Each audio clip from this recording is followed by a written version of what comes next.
अस्सलाम वालेकुम। मेरा नाम है आसिम और आज मैं आपको बिल्कुल भी कोई व्लॉग बना के नहीं दूंगा, क्योंकि आज मैं आपको एक इन्फॉर्मेटिव वीडियो दूंगा एक ऐसे टॉपिक के ऊपर जो कि काफी रिक्वेस्ट होता है।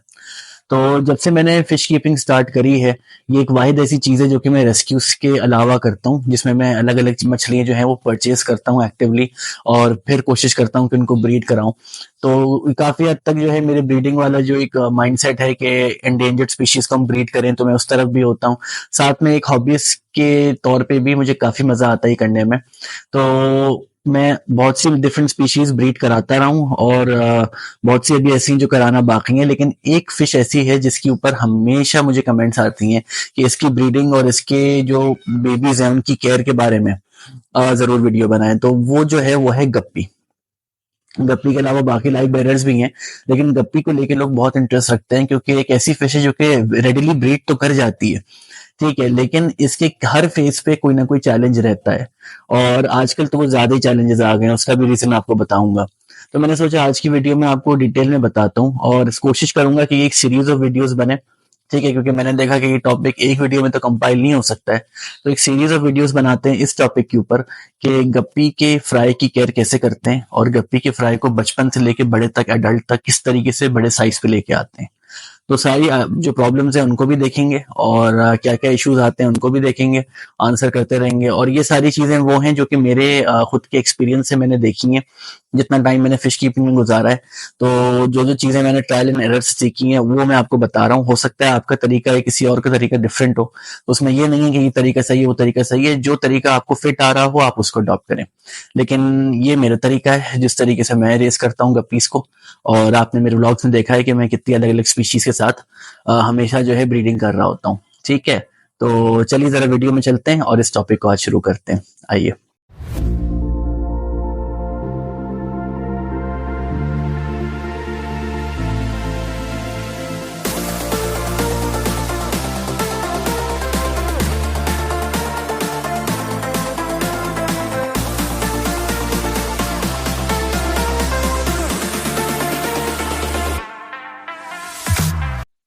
चलिए, वेलकम बैक। आज हम लोग जो डिस्कशन कर रहे हैं हम उसको शुरुआत करेंगे गप्पी फ्राई केयर के बारे में। तो मैं बात करना है, लेकिन गप्पी फ्राई केयर कहाँ से शुरू होती है? वो फ्राइज के पैदा होने से पहले हो जाती है, ठीक है। और वो किस फॉर्म में? वैसे ही जैसे इंसानों का या किसी और जानवर का है कि जो प्रेग्नेंट मदर है आपने उसका ख्याल रखना है, तो ही वो अच्छे हेल्दी फ्राइज देगी जो कि आगे जाके बड़े होंगे, ठीक है। अगर आपकी जो गप्पी है, जो प्रेग्नेंट गप्पी है, वो अगर सही तरीके से आप केयर नहीं करेंगे उसकी, तो फिर आगे जाके बहुत मसले हो सकते हैं। हो सकता है आपको फ्राइज ना भी मिले और आपकी गप्पी भी चली जाए, ठीक है। तो आज की सारी जो वीडियो होगी, मैं कोशिश करूंगा आज की वीडियो जो है वो होगी प्रेग्नेंट मदर की केयर के ऊपर। जो हमारी गप्पी फिश है वो जब एक बार प्रेग्नेंट हो जाती है तो उसको किस तरीके से केयर करना है कि जब वो फाइनली फ्राइज दे तो एक तो अच्छे क्वांटिटी में हो, दूसरी बात ये कि वो अच्छे हेल्दी, उसके होम मॉर्फोलॉजी उनकी अच्छी हो, उनका साइज अच्छा हो, और तीसरी बात यह कि वो मसले ना हो कि भाई उससे सारे बच्चे खा लिए अपने, या आपको 3 बच्चे मिल रहे हैं बस, या उल्टे सीधे जो घूमते हुए बच्चे हैं, जेनेटिक डिफॉर्मिटीज हैं वो मिल रहे हैं। ऐसे मसले ना हो, या ऐसा भी ना हो कि बच्चे पैदा होने से ही मदर मर जाए, ठीक है। तो ये चीजें भी ना हो। तो इनको जरा एक एक करके टैकल करेंगे। सबसे पहले शुरुआत जो करते हैं हम इस बात से करते हैं कि आपको पता कैसे चलेगा कि आपकी गप्पी फीमेल है कि मेल है। तो इसके ऊपर आपको डिटेल्ड वीडियोस हजारों मिल जाएंगी, मेरे बनाने की जरूरत नहीं है। जो मेल गप्पी होता है वो स्मॉलर साइज होता है, उसका ज्यादा कलरफुल होता है और उसका जो एनल फिन होता है वो पॉइंटेड होता है, ठीक है। और जो फीमेल गप्पी होती है यूजुअली ज्यादा डल कलर्स में होती है, ज्यादा बड़े साइज की होती है, चौड़ी होती है, एनल फिन उसका स्क्वायर या रेक्टेंगल शेप होता है। तो ये तो आजकल ऐसी चीज है कि मतलब इस पे तो आपको शॉपकीपर भी कुछ नहीं कहेगा, आप उससे कहेंगे पैर निकाल दो, आपको पैर निकाल के दे देगा, ठीक है। मेल जो है वो फीमेल को चेस कर रहा हो वो इम्पोर्टेंट है, ठीक है। ब्रीडिंग बिहेवियर जो होता है वो जरूरी है देखना, अगर वो ब्रीड नहीं कर रहा है तो कोई फायदा नहीं है उसका। और जब भी अगर आप किसी शॉप पे जाए ना और अगर आपको कोई प्रेग्नेंट फीमेल दिख रही हो तो बड़ा केयरफुली उसको लें, क्योंकि अभी तो वो प्रेग्नेंट है, ठीक है, लेकिन अगर वो बहुत बड़े साइज की है, जाइगेंटिक साइज की जो बोलते हैं ना, जाइंट गप्पी है ये, वो कोई फायदा नहीं है उस गप्पी का। जाइंट गप्पीज मेल और फीमेल दोनों हमेशा बूढ़ी गप्पीज होती हैं जो कि एक्सपोर्ट की जाती हैं, ठीक है, फिश फार्म्स के ऊपर से। और ये गप्पीज जो होती हैं इनके अंदर जो बेबीज हैं वो आपको मिल जाएंगे, लेकिन उसमें मदर भी जा सकती है आपकी, वो भी इंतकाल कर सकती है। दूसरी बात, वो दोबारा ब्रीड नहीं करेगी, या करेगी तो बहुत ही कमजोर हो जाएगी इस चक्कर में, ठीक है। तो अगर आप फिश ले रहे हैं कहीं से, किसी ब्रीडर से ले रहे हैं या किसी शॉप से ले रहे हैं, तो ये देखें कि आपको थोड़े छोटे साइज की फिश मिले, ठीक है, जो रिलेटिवली यंग हो, फीमेल भी और मेल भी, ठीक है। तो ये चीज बहुत जरूरी होती है जब सेलेक्ट कर रहे हो। अगेन हम टॉपिक से आगे पीछे हो जाएंगे, इतनी चीजें हैं गप्पी के बारे में कहने को कि मतलब क्या कहें, इसकी वजह मतलब पूरे एक सीरीज, क्या सीरीज विद इन सीरीज बन सकती है। खैर, अच्छा भाई, हम किस पॉइंट पे स्टार्ट कर रहे हैं कि आपकी गप्पी जो है ना उसका ग्रेविड स्पॉट आ चुका है, ठीक है, जिसका मतलब ये है कि ये इस गप्पी के बेबीज की आंखें हैं जो कि डेवलप हो गई हैं और ये गप्पी जो है अब बर्थ देने वाली है, ठीक है। तो एक बार जब ये चीज हो जाए, आपने ये नहीं सोचना कि भाई ये 2 महीने में देती है, 3 महीने में देती है, सही है, 20 दिन 15 दिन, ये चीज नहीं सोचनी है। आपने उस गप्पी को फौरन आइसोलेट कर लेना है, ठीक है। अगेन ये मेरा तरीका है, मैंने जो चीज रखी है अपने उसमें फिश कीपिंग प्रैक्टिस में, वो ये है कि ज्यादातर मछलियां एक्सेप्ट जो आपकी डिस्कस हो गई, एंजल फिश हो गई, जो कि एक्टिवली अपने बच्चों को बड़ा करने का हिस्सा बनती हैं, उसके अलावा जितनी भी फिशेज हैं, फौरन उनकी मदर्स को आइसोलेट करें एक बार जब आप कंफर्म कर लें कि वो प्रेग्नेंट हैं, और उनको रखें मैटरनिटी टैंक्स के अंदर। जरूरी नहीं है कि वो मैटरनिटी टैंक जो है वो कोई बहुत बड़ा 4 फुट का टैंक हो, ठीक है। मैं गप्पी को बकेट्स में रखता हूँ विदाउट एनी फिल्टर, ताकि उसको डिस्टर्बेंस ना हो एयर फ्लो की, without any strong source of light, उसकी भी कोई खास नीड नहीं है, ठीक है। आप एक डार्क कलर्ड बकेट या कोई भी बकेट हो, जरूरी नहीं डार्क कलर्ड हो, वो ले लें और उसके बाद ना उसके अंदर डाल दें गप्पी ग्रास भर भर के, और उसके अंदर अपनी गप्पी फिश को रखें और कोशिश करें किसी भी पॉइंट पे वो शॉक में ना जाए, ठीक है। अब शॉक किस तरीके के हो सकते हैं भाई, एक होता है टेम्परेचर शॉक, ठीक है, आपने बकेट तैयार करी ठंडे पानी की और जिसमें से आप गप्पी निकाल रहे हैं, प्रेग्नेंट गप्पी, वो आप गर्म पानी से निकाल रहे हैं, ठीक है, तो एक्लिमेट वगैरह करें, ये चीज हो गई। बाकी टेम्परेचर शॉक के अलावा पैरामीटर शॉक होता है, ठीक है, जो आपके पास पानी रखा हुआ है, एज्ड वाटर है, वो आपने अलग रखा है। अभी आपने नई बकेट जो बनाई अपने प्रेग्नेंट गप्पी के लिए, उसमें आपने डीक्लोरेंटर नहीं डाला, या आपने वो ये पानी लाइन का पानी है जिसमें आप डाल रहे हैं वो टैंकर का पानी है, तो ये पैरामीटर्स बहुत जरूरी होते हैं। दूसरी चीज ये हो गई। तीसरी चीज उसका पीएच क्या है, एसिडिक पानी, अल्कलाइन पानी, उसमें भी फर्क होता है, वो भी आप चीजें मैं वीडियोस में बताता रहता हूँ। तो आपने क्या करना है, कोशिश ये करना है या तो मेल को हटा के कहीं और रख दें और गप्पी को जिस जिस जगह पे वो है उसको रहने दें। किसी भी तरीके से आपने अपनी फीमेल गप्पी को जहां आपको ग्रेविड स्पॉट दिखे और वो मोटी होना शुरू हो जाए, आप उसको आइसोलेट कर दें, ठीक है। पहला काम तो आपने ये करना है। दूसरा काम क्या करना है, उसको भर भर के गप्पी ग्रास देना है, ऊपर सरफेस पे प्लांट्स देना है। कोशिश करके उसका टैंक को इतना घना कर दें कि उसको किसी भी पॉइंट पे स्ट्रेस फील ना हो। अगर प्रेग्नेंट गप्पी मरती है तो वो मरती है स्ट्रेस से, ठीक है, वो और किसी वजह से यूजुअली नहीं मरती। कभी बीमारी हो जाती है अगर आपने चीजें ख्याल ना रखी हो, लेकिन अमूमन वो स्ट्रेस से मर जाती है, ठीक है। तो दूसरी बात ये कि आप उसको अच्छा खासा गप्पी ग्रास वगैरह देते हैं। लाइट का कोई ज्यादा खास रूल नहीं है, इनडायरेक्ट सनलाइट भी दे सकते हैं, ठीक है, या आपके रूम की लाइट भी काफी होगी उसके लिए, आपको मॉर्निंग और नाइट वाले शिफ्ट नहीं चाहिए उसके लिए, ठीक है। तो ये काम आपने कर लिया, घना उसको वो दे दिया। अब फीडिंग की बात हो गई। फीडिंग कितना करेंगे, फीडिंग आपने इस तरीके से करना है कि एवरी सेकेंड डे आपने उसको 3 से 4 जो फिश पैलेट्स हैं वो देने, ठीक है। 3 से 4 फिश पैलेट्स देंगे अच्छे वाले कोई से, या तो ये जो new I think white balance के नाम से आता है, ठीक है, उसके गप्पी पैलेट्स दे दें, ऐसे जो आराम से फिट हो जाए इसके मुंह में, और ज्यादा ओवरफीड नहीं करवाना है। अगर आपने गप्पी को इस टाइम पे ओवरफीड करवा दिया तो अब जरा कॉन्सेप्ट समझें क्या है। एक गप्पी है जिसके अंदर वैसे ही एक बॉल 40-50 बच्चों की डेवलप हो रही है, तो वो वैसी जितनी बढ़ती जा रही है डेली उसके ऑर्गन्स के ऊपर स्ट्रेस पड़ रहा है, साथ में आपने उसको पेट उसका और भर दिया, तो इतना स्ट्रेस पड़ेगा कभी कभार उसका हार्ट जवाब दे देता है, ठीक है।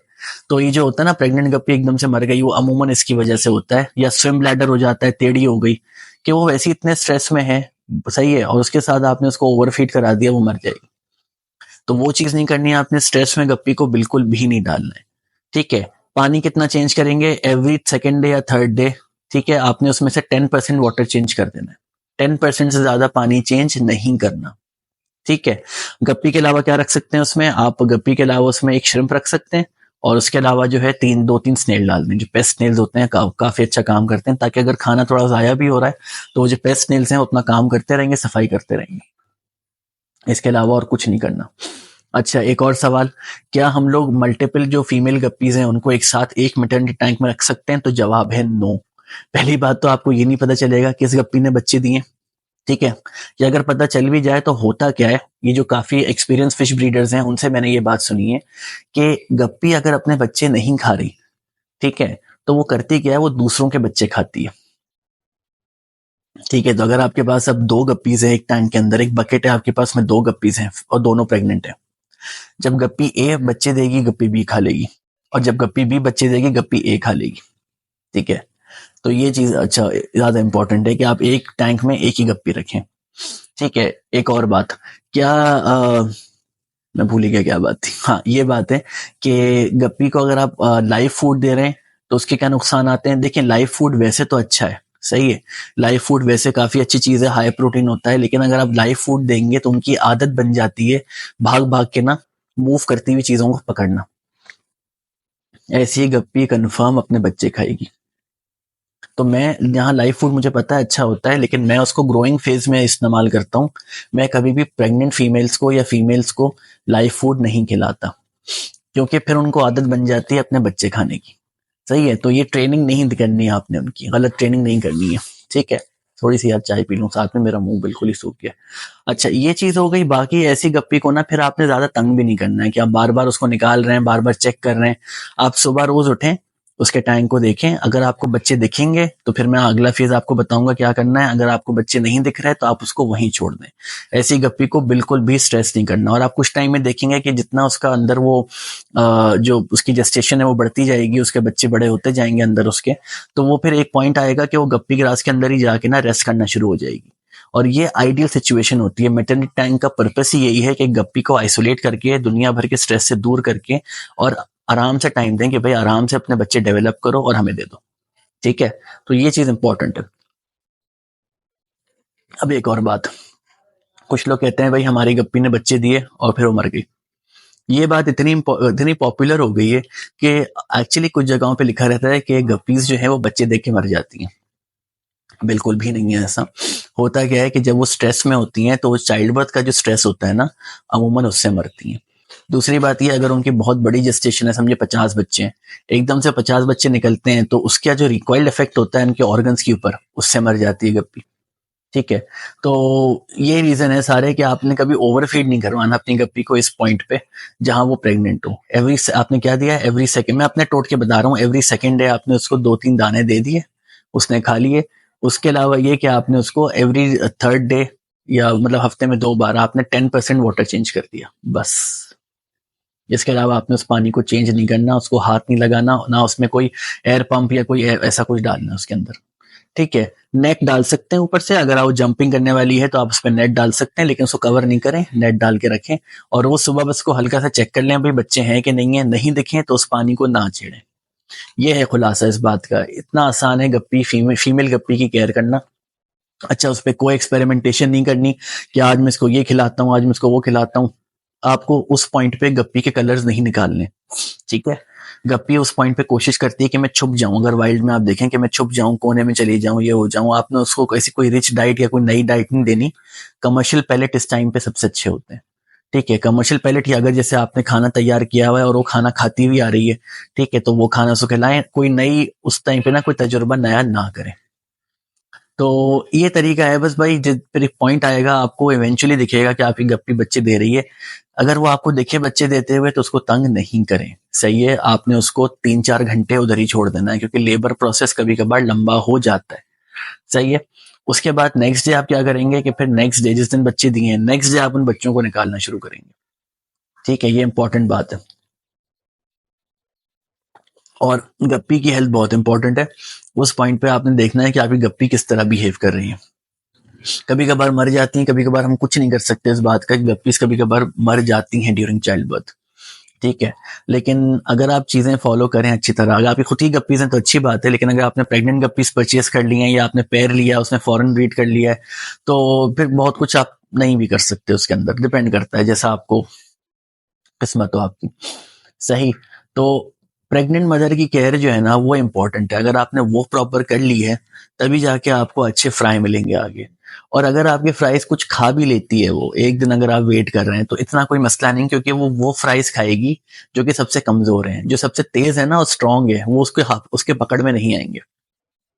तो ये चीज है। बाकी अगर आप एक मैटरनिटी टैंक के अंदर, और क्या अगर बड़ा टैंक है आपका, तो उसमें क्या कर सकते हैं, बास्केट रख सकते हैं। आपने देखा होगा, मैंने भी जो हमारा मदर टैंक है उसके अंदर बास्केट रखी हुई है। और ये आप देखेंगे मेरा थोड़ा सा इस बात के अगेंस्ट जा रहा हूँ कि मैं मैटरनिटी टैंक के अंदर अलग नहीं कर रहा, ये नहीं कर रहा, लेकिन मदर टैंक जो मेरा बाहर रखा हुआ है ना, उसमें multiple female गप्पीज, male and female है, उसमें ओपन ब्रीडिंग है। ठीक है, जिसको जिसके साथ ब्रीड करना है वो करे और बच्चे पैदा करे, और बच्चे जो है बास्केट में जाके छुप जाते हैं।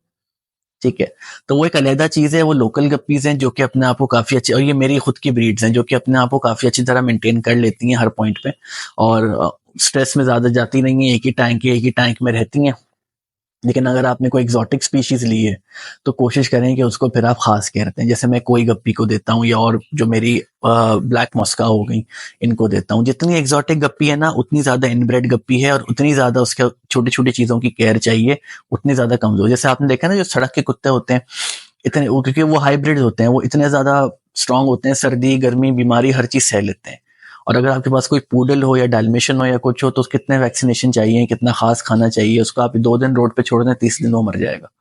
तो गप्पीज का भी यही है कि जो एग्जॉटिक ब्रीड्स है ना, जो बाहर से इंपोर्ट होके आ रही हैं, ये बहुत ही ज्यादा कमजोर ब्रीड्स होती हैं देखा जाए तो।